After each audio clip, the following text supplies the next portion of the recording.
చదవడమే మీ లక్ష్యమా? MBBS సీట్ల guidance కోసం తప్పక విచ్చేయండి మెగా ఎడ్యుకేషన్ మేళా. ఆంధ్రప్రదేశ్ ముఖ్యమంత్రి నారా చంద్రబాబు నాయుడు గుడివాడలో ఆటో డ్రైవర్ కి ఇచ్చిన హామీని అమలు చేశారు. గురువారం గుడివాడ రామబ్రహ్మం పార్కులోని అన్న క్యాంటీన్ను ముఖ్యమంత్రి చంద్రబాబు ప్రారంభించిన విషయం మనకు తెలిసిందే. అనంతరం ఏర్పాటు చేసిన సభలో కృష్ణా జిల్లా గుడివాడ మండలం వలివర్తిపాడుకు చెందిన ఆటో డ్రైవర్ రేమల్లి రజనీకాంత్ తో మాట్లాడారు. ఆటో నడుపుతూ తన ఇద్దరు పిల్లలను ఉన్నత విద్య చదివిస్తున్నారని ఆయన సీఎంకు వివరించారు.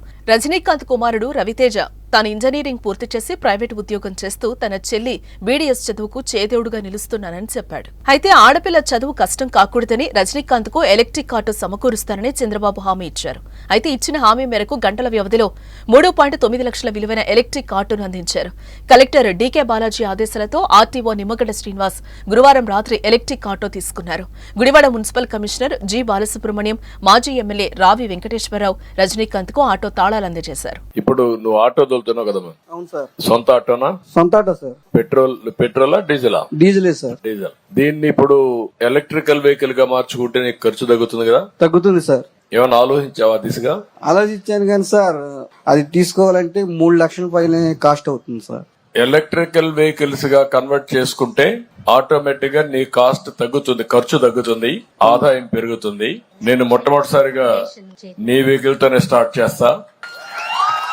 ఎలక్ట్రికల్ వెహికల్ ఇంట్లోనే ఛార్జ్ చేసుకోవచ్చు నువ్వు. నేను ఒకసారి కలెక్టర్ నువ్వు కలువు, ఏం చేయాలి నేను గైడ్ చేస్తాం, దాని ప్రకారం ముందుకెళ్దాం. ఇచ్చిన హామీ మేరకు చంద్రబాబు ఆటో పంపించడం ఆనందంగా ఉందంటున్నారు ఆటో డ్రైవర్ రజనీకాంత్. తన జీవితంలో చాలా మంది నేతలను చూశానని, కానీ చంద్రబాబు వంటి నేతను ఇంత దగ్గరగా చూడలేదన్నారు. చంద్రబాబు రుణం తీర్చుకోలేమని, ఆయన చేసిన మేలును తమ కుటుంబం ఎప్పుడూ మర్చిపోదన్నారు.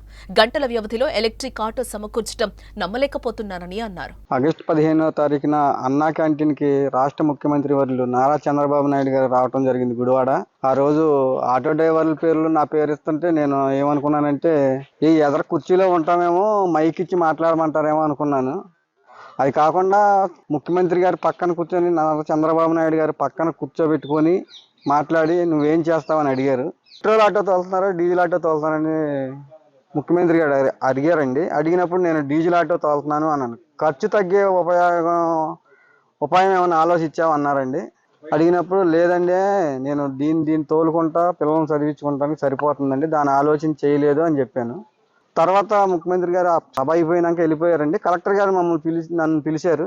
పిలిచి చాలా చోట్ల ఫోన్ చేశారండి. ఇంజనీర్లకు కానీ ఈ ఆటో మొబైల్ వాళ్ళకి ఫోన్ చేసి ఇలా మార్చడం కుదురుద్దా అని అడిగారండి. అడిగినప్పుడు అది ఇంకా మన రాష్ట్రంలో ఇంకా రాలేదంటండి. ఈ డీజిల్ ఇంజిన్ తీసి బ్యాటరీ అమర్చడం ఇంకా మన రాష్ట్రంలో ఇంకా రాలేదని అన్నారు. అన్నాక తర్వాత ఈ బ్రేక్ ఇన్స్పెక్టర్లను కూడా పిలిచారండి. వాళ్ళు అడిగారు, నీకు ఎలక్ట్రికల్ ఆటో ఇస్తారయ్యా, మరి నీకు ఏ కంపెనీ అయితే బాగుంటుంది అన్నారండి. అప్పుడు నేను తోటి డ్రైవర్లను కనుక్కుంటే అప్పి బ్యాటరీ బండి బాగుంటుందని చెప్పారు.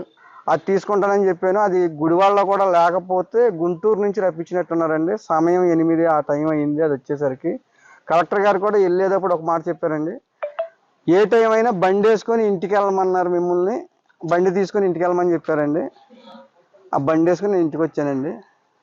తర్వాత ఛార్జింగ్ పెట్టుకుంటాక ఛార్జింగ్ మెషిన్ అవన్నీ ఇచ్చారండి. అవి కూడా ఇప్పుడు వైర్లు లాగుతున్నారు. గుడివాడలో అన్నా క్యాంటీన్ ప్రారంభించిన తర్వాత చంద్రబాబు మాట్లాడారు. ఈ క్రమంలోనే ఆటో డ్రైవర్ రజనీకాంత్ ను వేదికపైకి పిలిచారు. డీజిల్ ఖర్చులు పెరిగిపోతున్నాయని, వచ్చే ఆదాయం మిగలటం లేదని, దానికే సరిపోతుందని ఆవేదన వ్యక్తం చేశారు. అయితే డీజిల్ ఇంజిన్ ను ఎలక్ట్రిక్ ఇంజిన్ గా మారిస్తే ఇంధనం ఖర్చు తగ్గుతుందన్నారు చంద్రబాబు. తనకు ఇంజిన్ మార్చడంపై అంత అవగాహన లేదని, ఒకవేళ కొత్త ఎలక్ట్రిక్ ఆటో కొనుగోలు చేయాలంటే 3 లక్షలు ఖర్చవుతుందని చెప్పారు. ముందు రజనీకాంత్ తోనే ఎలక్ట్రిక్ ఆటో విధానం ప్రారంభిస్తామన్నారు. మాట ఇచ్చినట్లుగానే ఆటోనిచ్చారు. ఎలక్ట్రికల్ ఆటో ఇస్తానని అక్కడ స్టేజీ మీద నాకు వాగ్దానం చేశారు. అన్నమాట ప్రకారం ఈ ఆటో నాకు ఇప్పించారు. సీఎం గారికి ధన్యవాదాలు చెప్పుకుంటూ నేను ఎప్పటికీ సీఎం గారికి రుణపడి ఉంటానని, నా కుటుంబానికి ఎంతో ఆదాయం పెరుగుతుందని నేను నమ్ముతున్నాను. ఎందుకంటే డీజిల్ ఖర్చు ఉండదు కాబట్టి ఇంట్లోనే ఛార్జింగ్ పెట్టుకుని ఈ ఆటో తోలుకుంటే డబ్బులు ఆదా చేసుకోవచ్చు అన్నది మటుకి సీఎం గారు చెప్పింది అక్షరాల నిజమండి. సీఎం గారికి నేను రుణపడి ఉంటాను. సీఎం గారికి ధన్యవాదాలు. జీవితాంతం సీఎం గారి పేరు చెప్పుకుంటానని తెలియజేసుకుంటాను.